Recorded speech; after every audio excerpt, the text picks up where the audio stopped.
প্রিয় দর্শক যারা রয়েছেন দেশে কিংবা প্রবাসে সকলকে স্বাগত জানাচ্ছি আজকের আয়োজন মিলেনিয়াম টেলিভিশন বলার কথা বলবো অনুষ্ঠানে।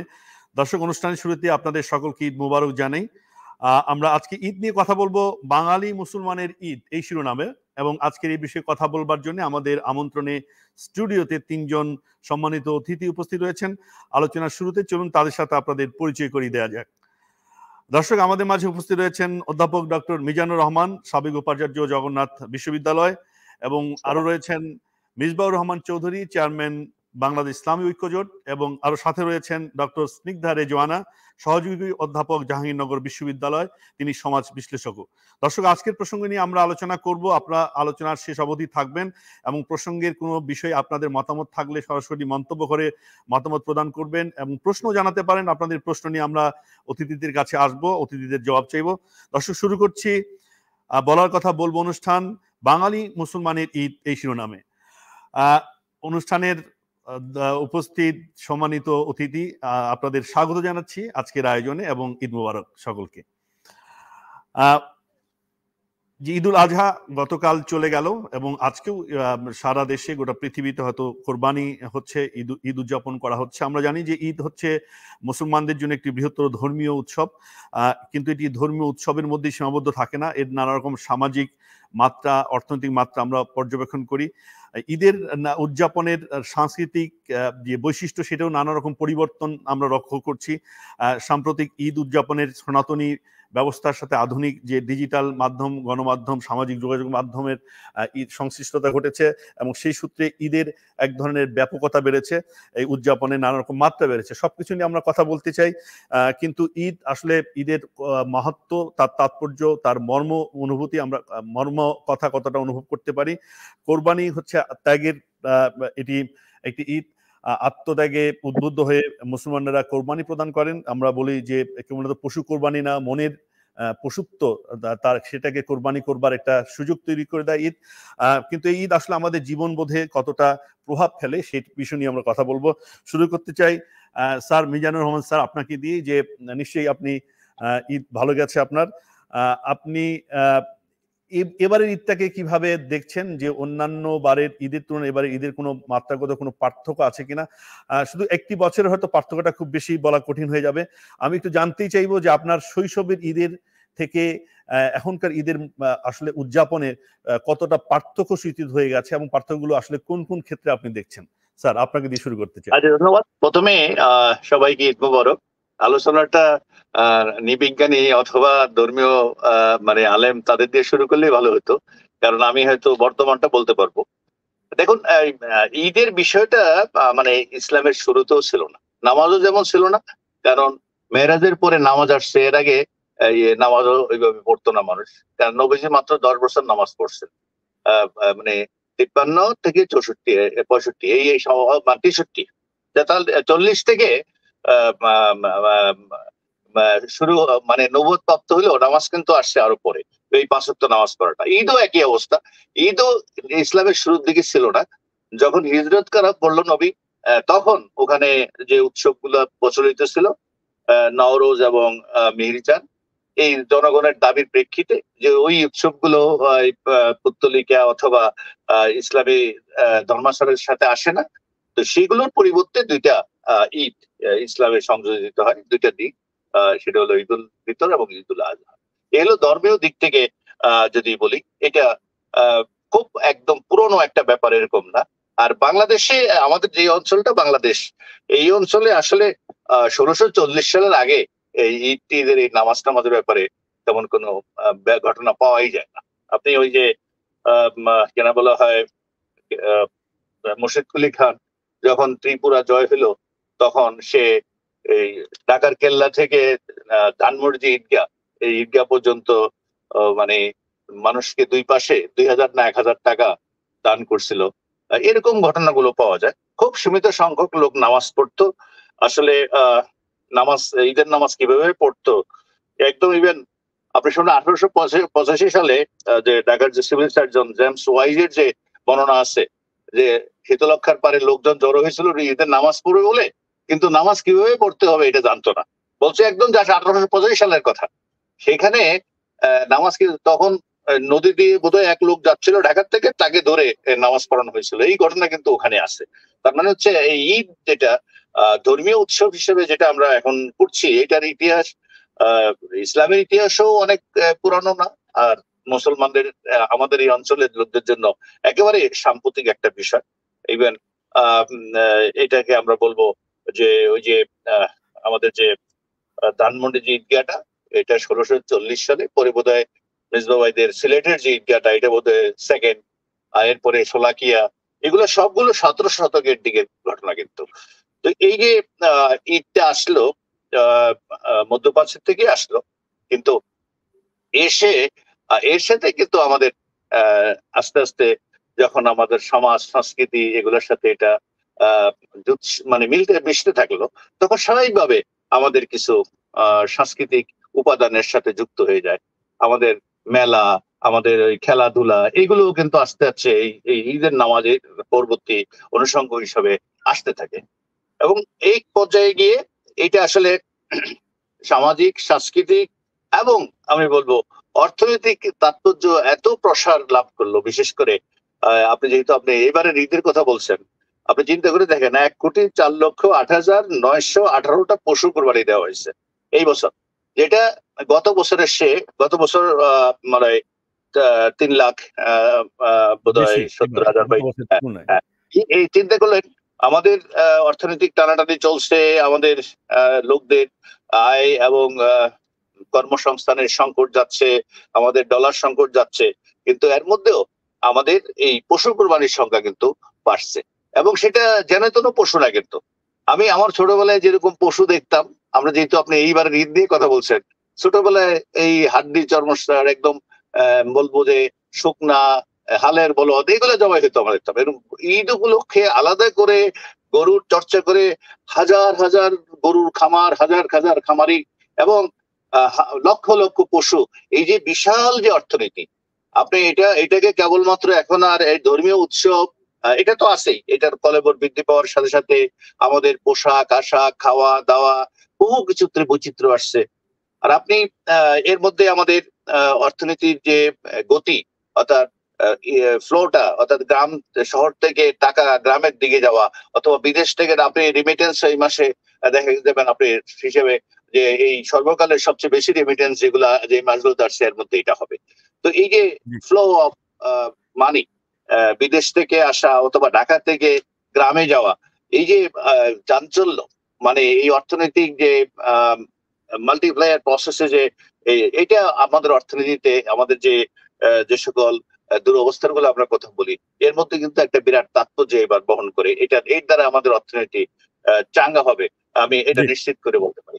আর একটা জিনিস বলি, আমাদের ধর্মে তো ধনী দরিদ্র এই যে এদেরকে সহযোগিতা করা, ধনীরা দরিদ্রকে সহযোগিতা করবে, এবং আমরা যত ভাবেই আমরা বিশ্লেষণ করি না কেন, আমাদের সোসাইটিতে বৈষম্য কিন্তু বাড়ছে। গরিবের সংখ্যা মানে আগের মতো ওইভাবে না থাকলেও, একবার হতদরিদ্র না থাকলেও, কিন্তু মাংসের যেই দাম, সেই মাংসের কিনা যেটা সেটা অনেকের পক্ষে সাধ্য নেই। কিন্তু জানেন, গ্রামে আমি কালকে আমাদের গ্রামে আমি বাড়িতে গেছিলাম ঈদ করতে, যারা কোরবানি দেয় নাই, এরকম আমাদের পুরো গ্রামে 105টা পরিবারের তালিকা করা হয়েছে। তো এই বছরের একদম শেষ হিসাবটা আমি নিয়ে আসতে পারি নাই। আমাদের গ্রামের সমস্ত মাংস, যারা 1/3 মাংস সবাই একটা জায়গায় সমিতির মাধ্যমে জড়ো করে আমাদের ইয়াং জেনারেশনরা এই মাংসগুলো ভাগ করে ওই 100 পরিবারের বাড়িতে বাড়িতে দিয়ে আসে। তো আমি গত বছর প্রত্যেক পরিবার 5 কেজি 300 গ্রাম করে ন্যূনতম 5 কেজি 300 গ্রাম করে গরিব লোকরা কিন্তু ধন্যবাদ আপনাকে। এটি আপনার গ্রামের চিত্র, কিন্তু সারা দেশের চিত্র কিনা এটি, সেটিও আসলে ব্যাপার আছে প্রশ্ন করবার। স্যার আপনাকে ধন্যবাদ জানাচ্ছি। আসবো আপনার কাছে, একটু আসতে চাই মিসবাহুর রহমান আপনার কাছে, যে ঈদের যে ধর্মীয় তাৎপর্যের কথা আমরা জানি, যে আসলে ত্যাগ স্বীকার করা আমাদের ইসলামের যে নজির আছে সেইখান থেকে ঈদের যাত্রা শুরু, কিন্তু আসলে এই যে ঈদে আমরা কোরবানি দিচ্ছি, 1,04,00,000 পশু কোরবানি হয়েছে। স্যার যেটি বললেন, গত বছরের তুলনায় 3 লাখ পশু বেড়েছে, এবং ঈদ উপলক্ষে এক ধরনের আমরা চাঞ্চল্য নিজের মধ্যে দেখি, অর্থনীতিতে তার এক ধরনের প্রভাব আমরা দেখছি। কিন্তু এত কিছু পরেও ঈদের যে ধর্মীয় যে মর্ম দিকটি, সেটি আসলে কতটা আমাদের সমাজে সেটা প্রভাব পড়ছে বলে আপনি মনে করেন? মানে আমরা ঈদকে কেবলমাত্র আনুষ্ঠানিকতার মধ্যেই উদযাপন করছি কিনা, নাকি আসলে ঈদের মর্মটাকে আমরা অনুধাবন করি? এই যে কোরবানি দিচ্ছে, একদম খাওয়া দাওয়ার আয়োজন হচ্ছে, নানা রকম অনেকে এই প্রশ্ন করছেন যে বছরে এত বেশি কোরবানি, এত একসাথে একদিনে এত পশুর কোরবানি দেয়া, এটি অনেকেই প্রশ্ন করছেন যে এটা আসলে ধর্মীয় আচরণ বা এটাই ফরজ কিনা, এটা নিয়েও প্রশ্ন তুলছেন। আপনার একটু ব্যাখ্যাটা জানতে চাই। হ্যাঁ, ধন্যবাদ আপনাকে। আজকে মিলেনিয়াম এই টেলিভিশনে যারা অংশগ্রহণ করেছেন তাদেরকে আন্তরিক শুভেচ্ছা, এবং যারা দেখছেন দেশে বিদেশে সকলকে ঈদ মোবারক, ধন্যবাদ। এখন দেখেন, প্রফেসর সাহেব যা বলছেন অনেকগুলা কথার সাথে আমার একটু ভিন্ন মত আছে। আমি ওনাকে অনেক সম্মান করি, অনেক শ্রদ্ধা করি। যেমন ঈদ আপনার খুব যে আমাদের দেশে 100 বছর বা 200 বছর থেকে এভাবে একটা প্রচলন শুরু হয়েছে তা কিন্তু নয়। এইটা 1000 বছরের বেশি সময়। হ্যাঁ, এটা ঠিক যে এই যে বড় ঈদগাহে জামাত করা বা এত আলেম ইমামতির জন্য পাওয়া, এই বা কোনো কোনো জায়গায় নামাজ পড়াবার লোক না পাওয়া, এটা ছিল। কিন্তু এটা ঠিক যে গোটা ভারতবর্ষ এই ঈদ উদযাপন শুরু হয়েছে। আমাদের বাংলাও তার থেকে আলাদা নয়, যে 1000 বছরের বেশি সময়।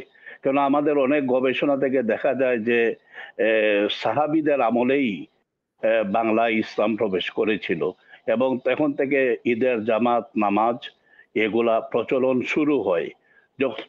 শুরুর দিকে তো সাধারণত একটু কম থাকে।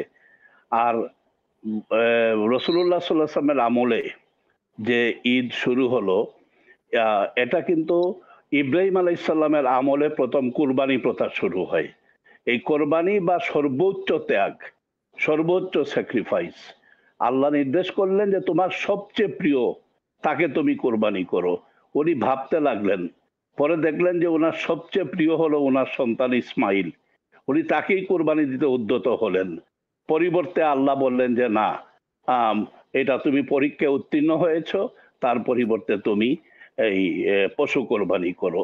তো এই যে ত্যাগের যে মহিমা, এই কোরবানি আমাদেরকে শিক্ষা দেয় আমাদের ভিতরে যত অহংকার, হিংসা, যে পশুসুলভ আচরণ, সব যেন এই কোরবানির মাধ্যমে আমরা পরিত্যাগ করে একটা সম্পূর্ণ সুষ্ঠু মানবিক মানুষ হতে পারি।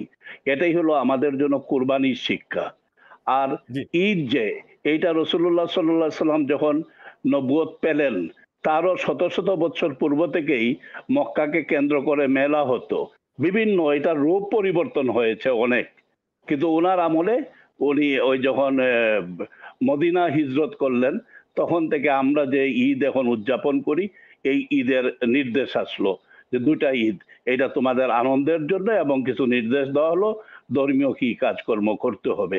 তো আপনি যে প্রশ্নটা করেছেন, একদিনে এত কোরবানি, প্রফেসর সাহেব এটা যথার্থ বলেছেন। আগে এত বড় বড় গরুর প্রতিযোগিতা বা গরু কেন্দ্রিক একটা অর্থনীতি ঈদকে কেন্দ্র করে এটা ছিল না। আমরা যখন ছোট ছিলাম তখন আব্বার সাথে আমরা কোরবানির গরু কিনতে গিয়েছি বাজারে, এবং এত বড় বড় গরু বাজারে দুই একটা হয়তো উঠতো, কিন্তু এত বড়, এত বিশাল নয়। এত গরুগুলার ব্র্যান্ডের নামও জানা যেত না। এখন যেভাবে বাজারে যে ধরনের গরু আছে, কিন্তু একটা ছিল, একটা সামাজিক বন্ধন ছিল। এত মানুষে আগে কোরবানি দেওয়ার সামর্থ্য ছিল না, কিন্তু যারা কোরবানি দিতেন, তারা যারা কোরবানি দিতেন না, তাদের প্রতি অনেক বেশি সহমর্মিতা এবং ভালোবাসাটা তারা দেখাতেন। এজন্য আমরা দেখতে পাই যে গ্রামের মধ্যে এত বেশি বৈষম্য হয়তো ছিল না। প্রায় সবাই আমরা দরিদ্র ছিলাম বা দরিদ্র সীমার নিচে ছিলাম, কেউ ভয়াবহ গরিব ছিলাম, কেউ নিম্ন মধ্যবিত্ত ছিলাম, কিন্তু সকলের মধ্যে একটা বন্ধন ছিল, একটা ভালোবাসা ছিল। কোন একটা দিনকে কেন্দ্র করে আমরা একত্রিত হতাম। এখন বড় বড় গরু কুরবানি হয়, কিন্তু দেখা যায় যে কুরবানির মাংসগুলো, আমি তো ঢাকায় অনেকগুলো পরিবারকে আমি চিনি যে গরু কুরবানি করে গরুর একটা রান পাঠায় দেয় মেয়ের বাড়িতে, একটা পাঠাইয়া দেয় মেয়ের শ্বশুর বাড়ি বা ছেলের শ্বশুর বাড়ি, ওখান থেকে পাওয়ারও প্রত্যাশা করে। কিন্তু ওইখানে আপনার যারা কুরবানি দেন না, যাদের মাংসের প্রয়োজন, এদের ব্যাপারে তাদের কোনো ভাবনা নাই। এই গেল এক। আরেকটা হলো আপনার এখন বাঙালি মুসলমানদের যে কুরবানি, কে কত দামের গরু কিনলো। কেউ 2 লক্ষ টাকা গরু কিনে এটাকে একদম জাহির করার জন্য অনলাইনে তার ওই যে ফেসবুকে বলতেছে 3 লক্ষ টাকা দিয়ে গরু কিনলাম, গরুর ছবি প্রদর্শন হচ্ছে। ওইটার মধ্যে ত্যাগেরও কোনো মহিমা নাই। মানুষের প্রতি যে মানবিক মূল্যবোধ সৃষ্টির জন্য ঈদ উপলক্ষে যে কিছু কাজ ছিল সেটাও নাই। সেটাও আমরা মানে দিন দিন মানে আমরা এটা হারাচ্ছি। তবে একটা দিক হচ্ছে যে আমাদের গ্রাম অঞ্চলের শিক্ষিত ছেলেরা এখন গরু পোষে। এজন্য গরু পুষে খামার করে যে তারা কুরবানি আসলে গরু দামে বিক্রি করতে পারবে, মূল্য পাবে। এটা একটা ভালো অর্থনীতি আমাদের জন্য তৈরি হচ্ছে। মেজবাহুর রহমান, যে প্রশ্নটি আমি করেছিলাম যে বর্তমান সময়ে আপনি যদি বলছেন যে কোরবানির সর্বোচ্চ ত্যাগের নিদর্শন, কিন্তু আসলে এই যে আমাদের যে 1,04,00,000 পশু কোরবানি হলো, তো এই 1,04,00,000 পশু কোরবানির ঘটনায় এই সর্বোচ্চ ত্যাগ নিদর্শন কতটা পাওয়া গেল, মানে সর্বোচ্চ ত্যাগের উদাহরণ আমরা কতটা দেখেছি, বা আপনি এই সংস্কৃতিতে আসলে ত্যাগ কতটা খুঁজে পাই? আপনার 1 কোটি কেন, যদি 2 কোটি হতো আর এখানে ত্যাগের দৃষ্টান্ত থাকতো, আমি বলতাম তো ভালোই। কিন্তু এখানে তো প্রদর্শনী, ত্যাগ থেকে তো এখানে প্রদর্শনী চলছে বেশি। যার কারণে এই কুরবানি, যে কারণে কুরবানি আমাদের উপর ওয়াজিব হলো, এইটা যথার্থ হচ্ছে কিনা এটা অনেক দিকে আলোচনার। এই এত সংক্ষেপে আপনার এখানে বসে আলোচনা করলে আবার ফতোয়া একটা এসে যেতে পারে যে মেজবাহুর রহমান চৌধুরীও বোধহয় মিজানুর রহমান চৌধুরী সাহেবের অনুসারী হয়ে ইমান নষ্ট করে ফেললো, বলা যায় না। কিন্তু অনেক কথা এখানে আছে। আমি একটা উদাহরণ আপনাকে দিলে বুঝবেন। বায়তুল মোকাররম জাতীয় মসজিদ মুসল্লি কমিটি করে একটা কমিটি, এইটার আমি প্রতিষ্ঠাতা সভাপতি ছিলাম। তো এটা দরিদ্র মানুষের জন্য কাজ করা হতো। মসজিদের আশপাশে যে ছিন্নমূল শিশু, পথ শিশু, এদের জন্য এইটা খুব ভালো কাজ করত। কিন্তু বিত্তশালী অনেক বন্ধুরা আমার আসলেন, বললেন যে আমরা হলে আরো বেশি এইটা কাজ হবে। বাংলাদেশের একজন সেরা ধনাঢ্য ব্যক্তিকে এখানে নিয়ে আসা হলো। আমি ওনাকে সুযোগ দিলাম যে ঠিক আছে উনি আসেন। উনি আইসেই প্রথম বছরেই উনি 100 জনকে নিয়ে গেলেন উমরা হজে।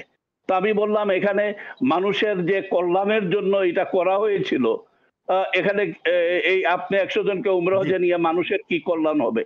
এখানে কি মানে আমরা এই যে মানুষগুলোর জন্য দেশের এখন মানে রিজার্ভ কম, সবকিছু এই মুহূর্তে উমরা করা তো খুব জরুরি নয়।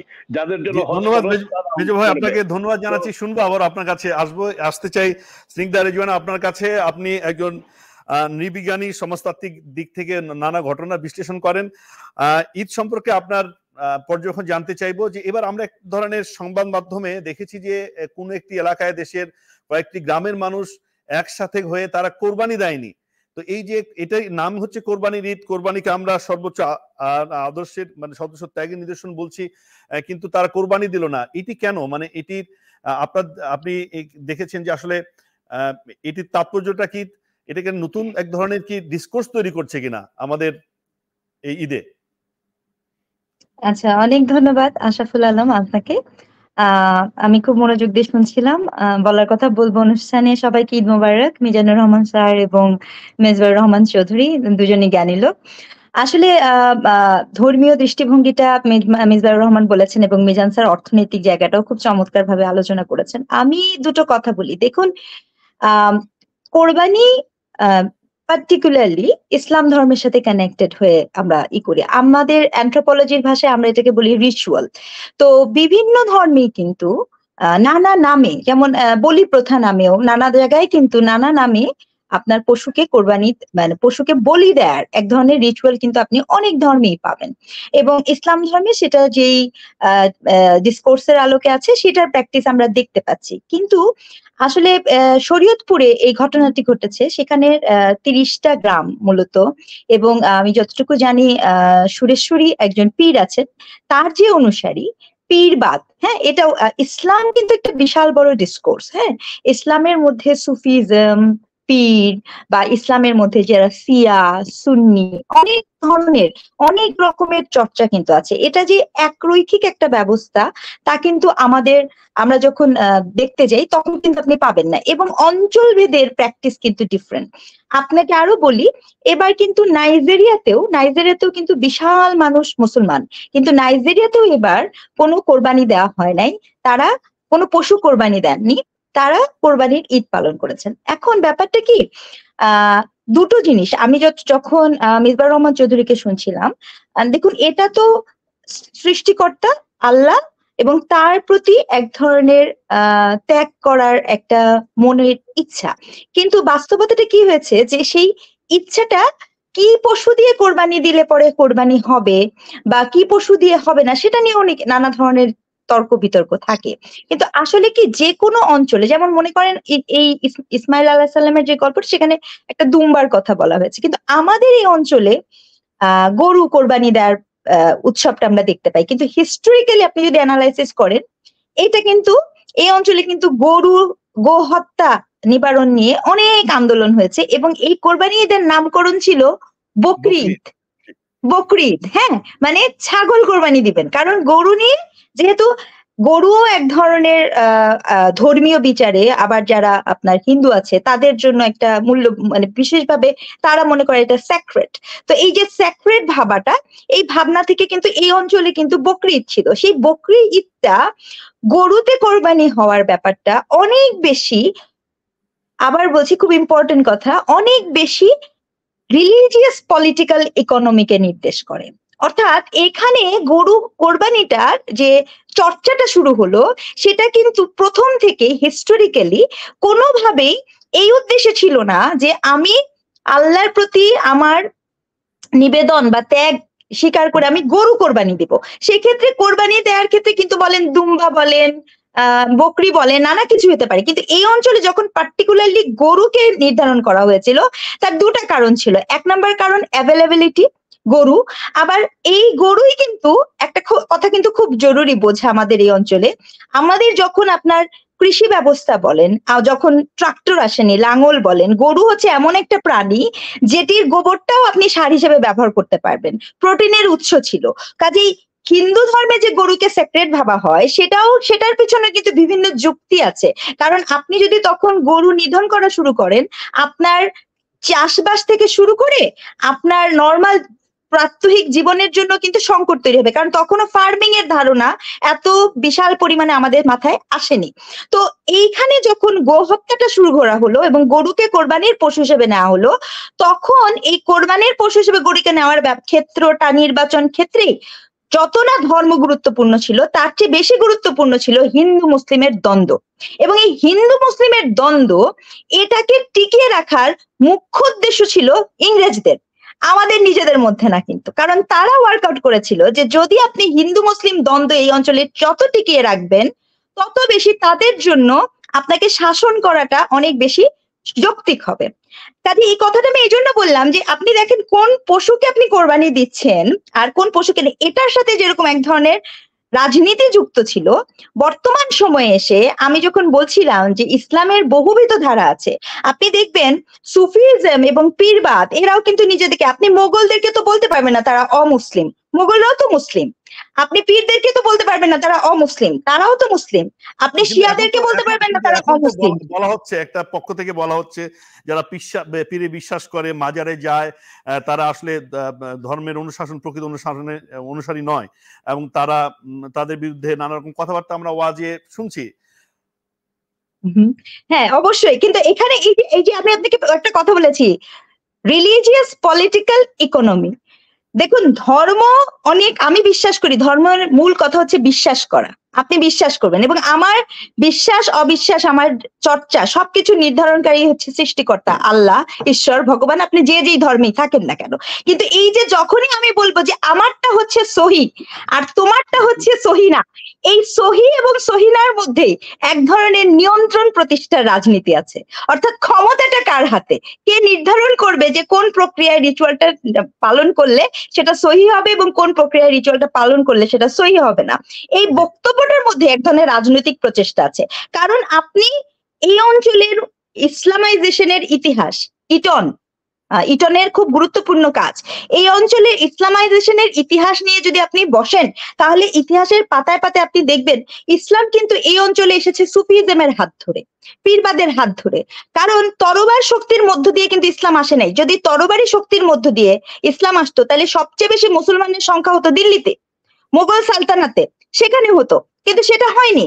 এই অঞ্চলের ইসলামাইজেশনের ইতিহাসে এটাও বলা হয় যে শিডিউল কাস্ট, অর্থাৎ হিন্দু ধর্মের যে দলিত শ্রেণী বা শিডিউল কাস্ট ছিল, যেহেতু এটা বর্ণ ব্যবস্থা, সেই তারা যেহেতু এত বর্ণের চাপে পড়তো, সেই কারণে তারা ইসলাম ধর্ম মুসলমান হিসেবে নিজেদেরকে পরিবর্তন করেন এবং ইসলাম ধর্ম গ্রহণ করেন। এই যে ঐতিহাসিক ভাবে তাদের মধ্যে একটা দ্বন্দ্ব, সেই দ্বন্দ্বেরই বহিঃপ্রকাশ এখানে ঘটে। তো আমি যে কথাটা বলতে চাচ্ছি যে আপনার এই কোরবানির ঈদ বলেন, এটা কি? এটা একটা রিচুয়াল। রোজার ঈদ কি? রিচুয়াল। রমজান, রোজা, এগুলো সবই হচ্ছে রিচুয়াল, অর্থাৎ আচার। আপনি কিভাবে পালন করবেন বা পালন করবেন না। যেমন গতদিন আমি এরকম একটা স্ক্রলে ওয়াজে এটাও শুনেছি, ঈদ মোবারক বলাটাও নাকি হারাম, ঈদ মোবারক বলা যাবে না, অন্য একটা আরবি শব্দ বলতে হবে। প্রয়োজন হলো না, আপনি বলে দিয়েছেন। এবার আমরা দেখেছি যে ঈদ মোবারক বলা যাবে না, সেটা আসলে সহি নয় বা সেটা সঠিক নয়, বেদাত। এ ধরনের বক্তব্য সামাজিক যোগাযোগ মাধ্যমে এবার প্রচারিত হয়েছে। জনাব স্নিগ্ধা রেজওয়ান, আপনাকে ধন্যবাদ জানাচ্ছি। আমরা একটু ঘুরে ফিরে আসতে চাই, আর অন্য প্রসঙ্গ নিয়ে একটু আলোচনা করব। দর্শক, আমরা যাচ্ছি আমাদের নির্ধারিত ছোট্ট একটি বিরতিতে। বিরতির পর আপনাদের সাথে করে আবার আলোচনায় ফিরতে চাই। I'm Nasrin Mosnu, immigration attorney. I was born and raised here in New York City. I have been working at various immigration firms since I was a teenager, including with my father. I'm passionate and dedicated about immigration. I am committed to provide my clients with nothing but the best. আমরা asylum office, immigration court সহ যুক্তরাষ্ট্রের 50টি state ও বাংলাদেশ কনসুলেটে আপনাদের আইনগত সহায়তার নিশ্চয়তা দিচ্ছি। Please come and take advantage of our excellent legal services. Our initial consultations are always free. দর্শক সকলকে স্বাগত। আমরা ছিলাম বলার কথা বলবো অনুষ্ঠানে। আলোচনায় থাকবার জন্য আবারও ধন্যবাদ। মিজানুর রহমান স্যার, আপনার কাছে আসতে চাই যে আমরা আলোচনা করছিলাম ঈদের নানা রকম অর্থনৈতিক, তার ধর্মীয় দিক এবং সমাজতাত্ত্বিক দিকগুলো আলোচনা হচ্ছে। যে প্রসঙ্গটি একটু আলোচনা করতে চাই, যেটি হলো যে আমরা ইসলামের নানা রকম ব্যাখ্যা দেখি। আমাদের এখন নামাজ নিয়ে, রোজা রাখা নিয়ে, শবে বরাত পালন নিয়ে নানা রকম ব্যাখ্যা, পক্ষ বিপক্ষ নানা রকম ডিসকোর্স দেখছি, নানা রকম অথরিটি দাঁড়িয়ে যাচ্ছে, তারা নানা রকম প্রচারণা চালাচ্ছে। এই বিষয়টাকে আপনি কিভাবে দেখছেন, যে এটি আসলে ইসলামের জন্য কতটা সুখকর, নাকি এটি ধর্ম হিসেবে ইসলামকে এগিয়ে নেওয়ার ক্ষেত্রে এই বিতর্কের প্রয়োজন আছে, বা এই বিতর্কটি আপনি স্বাগত জানান কিনা? এই আপনাকে দিয়ে শুরু করতে চাই। প্রথমে আমাদের শ্রদ্ধেয় আমাদের ইসলামী চিন্তাবিদদের একজন শিরোমণি মিজানুর রহমান চৌধুরী সাহেব যা বলছেন, আমি এগুলো সবই, তবে আমি যেটা বলবো, ইব্রাহিম আলাইহিস সালামের আমল থেকে যে কুরবানির যে চাঁদ কথা, এটা আমি জানি, কিন্তু এইটা বিলুপ্ত হয়ে গেছিল। এটা ইসলাম যখন আবার নতুন করে ধর্ম হিসাবে কায়েম হলো, তখন এটার অস্তিত্ব আরব দেশে ছিল না। এটা নবীজি হিজরতের পরে মদিনায় গিয়ে এটা আবার চালু করেন। এটা ইতিহাস থেকে বলছি আমরা। ঈদগুলা আবার নতুন পুনঃপ্রবর্তিত হয় এই ইয়ার পরেই, কিনা বলে হিজরতের পরেই, এটা বই লেখা। আর এই বঙ্গীয় দেশে যে ইসলাম, 1000 বছরের ইসলাম, আর বিশেষ করে ঈদ, এটা ইতিহাসের আমি অন্তত কোনো জায়গায় দেখিনি। ইভেন আপনি যদি টোপোগ্রাফি অফ ঢাকা জেমস টেলরের বই দেখেন, বা আব্দুর রহিমের বই দেখেন, এইগুলো আমাদের দেশে এই 1700 শতকের আগে কোথাও ঈদ উদযাপন যেটা হয়, ঈদের নামাজ হয়তো পড়তো, কিন্তু আমি জানি না। কারণ আগে নামাজ মসজিদ গুলো দেখতাম, আমাদের বাড়ির পাশে একটা মসজিদ ছিল, 8-10 জন নামাজ পড়ার মতন ব্যবস্থা ছিল। মসজিদটা পাকা মসজিদ, গুম্বুজওয়ালা মসজিদ, কিন্তু স্থান সংকুলন ইমাম সহ 8-10 জনের বেশি জায়গা, নামাজে পড়তো অল্প কয়েকজন লোক, নামাজ সবাই পড়তো না, নামাজ জানতো না। তো এইটা ব্যাপকভাবে প্রচলন যখন হয়, তো এইটা আরো অনেক পরে হয়, সেটা আমি বলছিলাম, আগের থেকে ছিল, এটা আমি স্বীকার করি। আর একটা হচ্ছে এই যে বিভিন্ন ধর্মীয় দ্বারে আমাদের যে এই ঈদ উৎসব, ঢাকায় কেন্দ্রিক যে ঈদ উৎসব, পরে এটা আস্তে আস্তে সারা দেশে প্রায় একই স্টাইলে চলে গেল। এইটা গোড়াপত্তন হয় আবার শিয়াদের হাতে। শিয়ারা মুসলমান কিনা, এই নিয়েও তো সুন্নিদের অনেক বক্তব্য আছে। এই যে ঈদের সাথে মেলা এবং অন্যান্য আনুষ্ঠানিকতা বা কালচারাল ইভেন্ট গুলো যুক্ত করে কিন্তু শিয়াদের দ্বারা এটা প্রবর্তিত হয়। এটা আমি জানি না এইটা কতটা। এখন আপনি বলছেন একটু আগে ঈদ মোবারক বলা নাজায়েজ বলছে, আরে গতবার রোজার ঈদের সময় শুনছি আপনি 30 রোজা থেকে যা সওয়াব আপনার হইলো এই কোলাকুলি দেওয়ার মাধ্যমে এটা পুরাটা চলে গেল। এই কথা আমি শুনছি, এই ইউটিউবের এক হুজুর বলছে। ইউটিউবে যে কত রকমের বাটপারি চলতেছে আল্লাহ জানে, এই এত রকমের মানে বিভ্রান্ত তৈরি হচ্ছে, আমি জানি না মির্জা ভাই এটা ভালো বলতে পারবেন। এর দ্বারা ধর্মের কি উপকার হবে না শেষ পর্যন্ত এটা একটা অন্যদিকে চলে যাবে। কারণ আপনি এই তরিকা ওই তরিকাকে কাবের বলা, ওই তরিকা ওই সারাদিন আপনি দেখবেন যা কিছু আপনার প্রচলিত সংস্কারে পরিণত হয়ে গেছে অনেক কিছু, যেগুলো হয়তো ওরকম মানুষ সুলসারা বিশ্লেষণ করেও করেনি, চলে আসছে শত বছর যাবৎ মা বাবা দাদার আমল থেকে তারও আগের থেকে সেটা করে আসছে। এখন হুজুররা এগুলাকে বলতেছে নাজায়েজ, হারাম। আপনি গরু এই আমাদের স্নিগ্ধা যথার্থ বলছে, এই গরুর সাথে কিছু কিছু মুসলমান এরকমও বলে যে মানে গরু খাওয়াই তো মুসলমানের 1 নম্বর সিমটম। আর গরু খাওয়া অনেকটা সুন্নতের মতো মনে করে। ভাই সুন্নত তো হচ্ছে নবীজি যেটা করছেন এটা সুন্নত।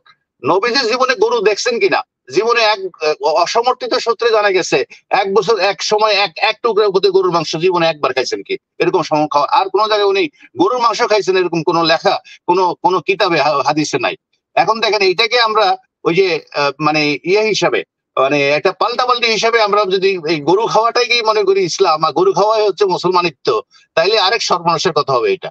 আমি বলছি না, কারণ গরু আমাদের এখানে অ্যাভেলেবল। একটা গরু 7 জন কোরবানি দিতে পারে, আর একটা গরুর মধ্যে এখন মানে 1000 কেজি 1400 কেজি 1500 কেজি পর্যন্ত মাংস হয়। তো গরুটা আমাদের মতো দেশে খুবই দরকারি এবং এটা প্রোটিনের বলেন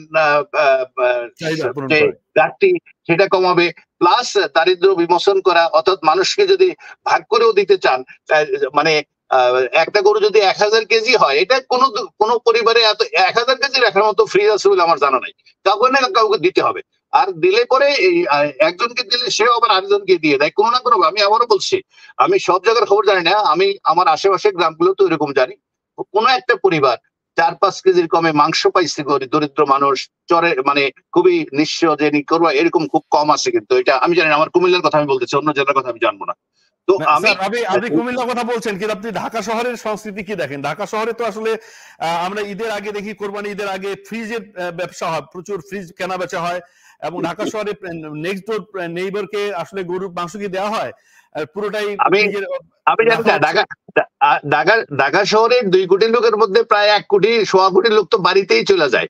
তাহলে আমাদের পরিবহনের এত সংকট হলো কেন যদি মানুষ থাকতোই? যারা আছে আসলে, যারা এই মাংসের জন্য দৌড়দৌড়ি করে ঘুরে, এগুলা কিন্তু আবার গ্রাম থেকে আসেই কিন্তু আবার। তো প্রত্যেকে এরকম নিউজ তো আপনাদের টেলিভিশনে বাংলাদেশের বিভিন্ন মেইন স্ট্রিম চ্যানেলে দেখা গেছে, সারাদিন গরুর মাংস সংগ্রহ করে সেগুলো আবার পরে বিক্রি করে। এরকম ঘটনাও কিন্তু আছে। এক একজন সব জায়গা থেকে সংগ্রহ করে সন্ধ্যার পরে এই কুরবানির মাংসের হাট বসে, সেটাও কিন্তু আছে। তো এগুলো আমি বলি, তারপরেও এটা যদি হিসাব মতন, ওইটা নিয়েও কিন্তু সর্বনাশের কথা হচ্ছে। এইবার ঈদের আগে, কুরবানির আগে এক হুজুর সিরিয়াসলি ওয়াজ করছে, এই যে 3 ভাগের 1 ভাগ দিয়ে দেওয়া, এটা কোথায় আছে? কোনো হাদিস নাগারে সমর্থন করে না। উনি আবার এটারও বিরোধিতা করছেন, মানে মাংস আপনি খেয়ে ফেলবেন বা নিজে দিতে হবে এমন কোনো কথা নাই। এইরকম ইউটিউবের আরেক সুযোগের কাছে এটাও শুনলাম। এখন আমরা এমন ভাবে বিভ্রান্ত হয়েছি, এটা একমাত্র মির্জা ভাইয়ের কাছে আমরা এখন সমাধান চাইতে পারি, এছাড়া আমার আর এটা নিয়ে বলার কিছু নেই। স্যার আপনাকে ধন্যবাদ। জনাব মিসবাহুর রহমান, আপনার কাছে আসতে চাই, আসলে কোনটা সহি কোনটা ভেজাল সেটা আসলে আমরা বুঝবো কিভাবে? এই যে ঈদের দিন কাউকে কোলাকুলি করা, ঈদ মোবারক জানানো, এটিও নাকি এখন সহি না এবং এটি করা উচিত নয়, এরকম নানা রকম কথাবার্তা আমরা শুনছি। আসলে এই বিতর্কের অবসান কিভাবে হতে পারে? মানে আমরা কোন দিকে যাচ্ছি জনাব মিসবাহুর রহমান? ধন্যবাদ আপনাকে। প্রথমে আমি আপার কথাকে বলবো যে এটা আমার বিশ্বাসের ব্যাপার। হ্যাঁ, আমি যেটাকে সলিড মনে করি সেটাই আমি মানব, কিন্তু অন্যরা যেটা মানে এটাকে নিয়ে আমি বিদ্রুপ করব, এদেরকে আমি প্রত্যাখ্যান করব, এটার অধিকার আমার নাই, এবং এটা ইসলাম আমাকে দিয়েছে কিনা এটাই হলো আগে জানতে হবে। ইউটিউবার যারা এখন, এদের প্রতি আমার করুণা হয়, তারা তো একে অন্যকেই গালিগালাজ করেন বেশি, যার কারণে এইটা ধর্তব্য কিছু না, আমি ধরি না। আমরা যে বিষয় নিয়ে কথা বলছিলাম, যে আমরা যারা কোলাকুলি করি বা যারা করতেন, যারা বাপদাদারা যা শিখিয়ে গেছেন, এখানের মধ্যে দেখেন সামাজিকতা, রেওয়াজ, ট্র্যাডিশন, এইটা একটা বিষয়। এইটা সব কিছুতে ধর্মকে টেনে নিয়ে এসে ধর্মকেই ছোট করে ফেলা হয়। আমরা বাঙালি মুসলমান, আমাদের চলাফেরা একরকম ছিল, আমরা এইভাবে কোলাকুলি সব জায়গায় আছে। তো আমরা যেটা পালন করে আসছি শত বছর, হাজার বছর থেকে, সেইটাকে বাধার সৃষ্টি করা এবং ধর্মকে টেনে নিয়ে সেইখানে ফিতনা ফেসাদ সৃষ্টি করা। আর আল্লাহ বলছেন যারা ফিতনা সৃষ্টি করে এরা হত্যা থেকে আরো বড় বেশি অপরাধী। এরা সমাজে অশান্তির সৃষ্টি করে আর এরা বলে বেড়ায় আমরা তো শান্তি স্থাপনকারী। আর আপার প্রতি আমি একটা কথা বলবো আপা, এই যে বকরি ঈদ, বাকারা, বকরা, এইটা হলো আরবি গরু, এটাকে ছাগল না। আমরা তো সাধারণত বকরি ছাগলকেই মনে করি। তো কাল্টিভেশনের জন্য, কৃষিকাজের জন্য আমাদের পূর্ব বাংলায় কিন্তু মহিষ গরুর থেকেও বেশি প্রচলিত ছিল।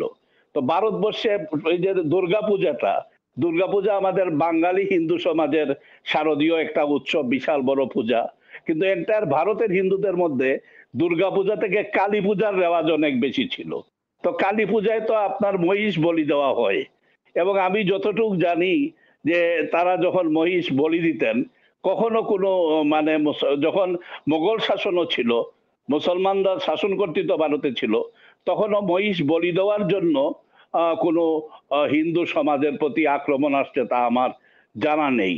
এই ব্রিটিশ সূত্র যে আমাদেরকে ডিভিশন করা, আমাদের মধ্যে বিদ্বেষ সৃষ্টি করা, কখনো গরু নিয়ে করতে পারে, কখনো ছাগল নিয়ে করতে পারে।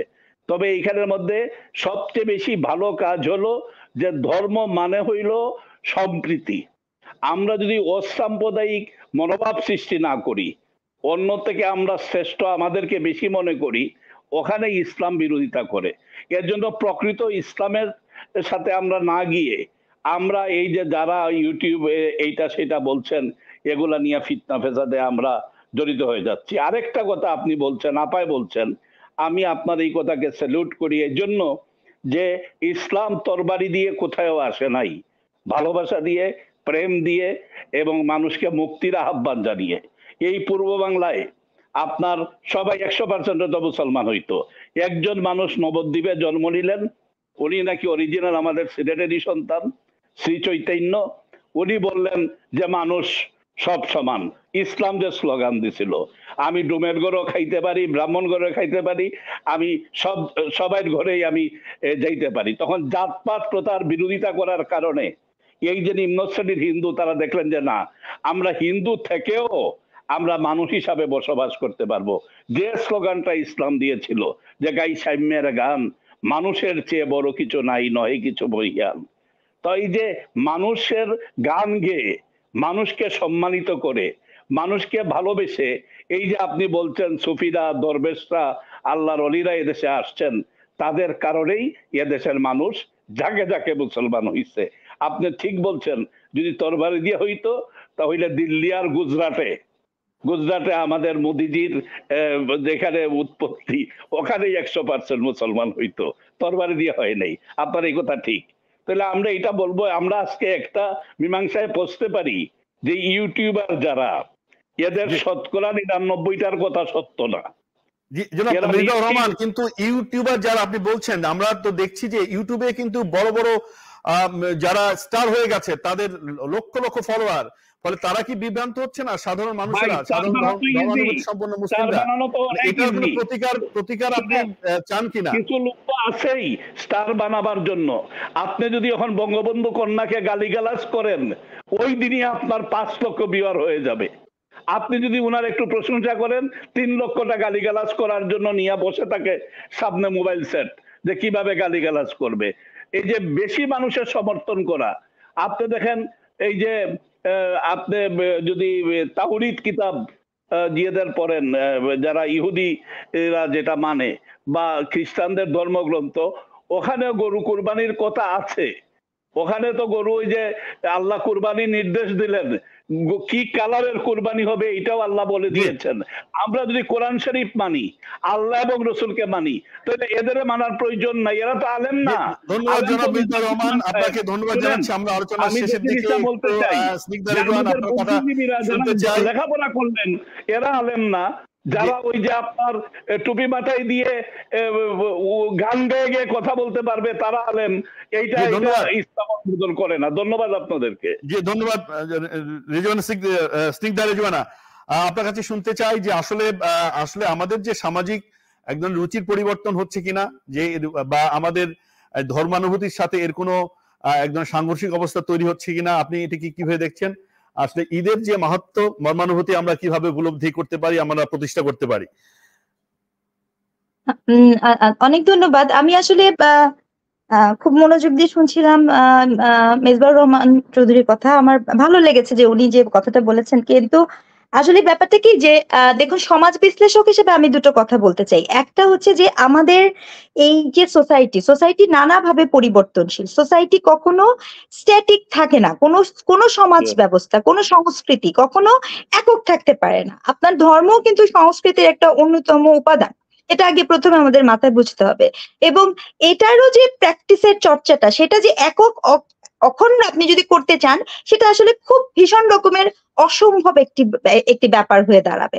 আর পৃথিবীতে এখন কতগুলো মুভমেন্ট চলছে। আপনি জানেন যে আমাদের যেমন মনে করেন আমাদের মডার্নিজমের যে প্রজেক্ট ছিল, এনলাইটমেন্টের যে প্রজেক্ট ছিল, এবং তারপরে পোস্ট মডার্নিজম যে আসছে, এই প্রত্যেকটা যুগের সাথে সাথে সংস্কৃতির কিন্তু একটা পরিবর্তন আসছে। তো এখন এই বর্তমান নিউ লিবারেল ইকোনমিতে আপনি দেখবেন যে একটা মুভমেন্ট হচ্ছে এনিম্যাল রাইটস, একটা গ্রুপ খুব স্ট্রং হয়ে উঠছে। এটা একটা খুব গুরুত্বপূর্ণ একটা প্রভাবক, কিন্তু এটাকে আপনি অগুরুত্বপূর্ণ ভাবার কোনো কারণ নাই। আবার at the same time vegan movement হচ্ছে, হ্যাঁ, যারা ভেজিটেরিয়ান, ভেগান, আপনি বাংলাদেশের বাইরে যে কোনো জায়গায় গেলে দেখবেন কিন্তু এখন রেস্টুরেন্ট থেকে শুরু করে নানা কিছু হচ্ছে। তো আপনি যখন কোনো রিচুয়ালকে প্র্যাকটিস করবেন, তখন কিন্তু সেগুলো এটার সাথে যখনই কন্ট্রাডিক্টরি হবে, তখনই ক্ল্যাশ হবে এবং সেখানে পরিবর্তন হতে বাধ্য থাকবে। এটা হচ্ছে একটা। আর দুই হচ্ছে, একটা ছোট কথা আমি বলতে চাই, ওই যে ইনফ্লুয়েন্সার, হ্যাঁ, ইনফ্লুয়েন্সার। তো আমরা জানি যে মানে সামাজিক যোগাযোগ মাধ্যমে নতুন একটা ইনফ্লুয়েন্সার গ্রুপ আছে। এই ইনফ্লুয়েন্সার গ্রুপের মধ্যে টু সাম এক্সটেন্ট বাংলাদেশের সবচেয়ে শক্তিশালী ইনফ্লুয়েন্সার হয়ে উঠেছে হচ্ছে রিলিজিয়াস ইনফ্লুয়েন্সার। এবং এই রিলিজিয়াস ইনফ্লুয়েন্সারদের মধ্যে ইন্টারনাল কনফ্লিক্ট কিন্তু প্রচন্ড। আপনি যদি একটু ভেতরে, আমরা কাজ করি, আমরা নিজেরাও জানি। তো ওনাদের নিজেদের মধ্যে ইন্টারনাল কনফ্লিক্ট এত বেশি যে আপনি কিন্তু দেখবেন যে সেখানে এগিয়ে থাকছে। তো এগুলো সবকিছুর একটা ইম্প্যাক্ট আমাদের আচারের মধ্যেও পড়ছে, আমাদের চিন্তার মধ্যেও পড়ছে। Thank you. আমি একটা যোগ করি, আমি সিংহের সাথে একটা জিনিস যোগ করি, সেটা হচ্ছে আরেকটা আন্দোলন জাপান এবং কোরিয়া ওইসব দেশে মিনিমালিজমের একটা আন্দোলন খুব জোরে সোরে চলছে, এবং সেটা হচ্ছে কমের মধ্যে থাকা, অর্থাৎ সবকিছু কম, আমার যেটুকু দরকার এর বাইরে আমি কিছুই জীবনে সংগ্রহ করবো না, ভোগ করবো না। মিনিমালিজম এটা ব্যাপক জনপ্রিয়তা পাচ্ছে সারা দুনিয়াতে। আচ্ছা, আরেকটা জিনিস ক্লিয়ার হওয়ার দরকার, নাইজেরিয়াতে যেই কারণে কুরবানি দেয়নি মানুষ, 10 কোটি মানুষ কুরবানির থেকে এবার বিরত ছিল না, এটা হলো তাদের অর্থনৈতিক সংকটের কারণে। ওরা যে 7 জনের ভিতরে একটা পশু কিনবে সেই সামর্থ্য তাদের নাই নাইজেরিয়াতে। আমাদের এখানে কোথায় শরীয়তপুরে যেটা বললেন, এটা হলো একজনের এটা আরেকটা মতবাদ হতো পীরের কারণে। শরীয়তপুরে এখন আমাদের অর্থনৈতিক সামর্থ্যের দিক থেকে মানে সামর্থ্যবান জেলাগুলো একটা কিন্তু শরীয়তপুর, কারণ শত শত হাজার হাজার লোক ইতালিতে এবং আমেরিকায় থাকে, তারা ডলারের কোরবানি দিতে পারে। সেটা বোধহয় অন্য একটা, দুইটা থেকে একসাথে বেরোনো দরকার নেই। আমাদের মানুষের ব্যাপক হারে যে একেবারে ধর্মীয় ভাব গাম্ভীর্য নষ্ট করে ফেলছে ইউটিউবার, আমি বলবো না, আমি গ্রামের থেকে দেখে আসছি প্রচুর লোকেই খুব সিরিয়াসলি, রিলিজিয়াসলি এবং ধর্মত তার সমর্থন দিয়ে কোরবানি দিচ্ছে এবং বিতরণ করছে, এটা আমি দেখছি। কিন্তু স্যার অসংখ্য ধন্যবাদ আপনাকে, জনাব মেজবাহুর রহমান চৌধুরী, আপনাকে ধন্যবাদ, স্নিগ্ধা রিজওয়ানা আপনাকে ধন্যবাদ। আগামী আয়োজনে আমাদের সাথে থাকবেন সেই প্রত্যাশা করে ধন্যবাদ জানিয়ে শেষ করছি। ওরে হত্যা নয়, আজ সত্যাগ্রহ শক্তির উদ্বোধন, কাজী নজরুল ইসলামের এই কথাটাকে স্মরণ করে আমরা এই অনুষ্ঠানটি শেষ করতে চাই। দর্শক, আগামী আয়োজনে আবার আপনাদের সাথে দেখা হবে। সকলে ভালো থাকুন, শুভরাত্রি।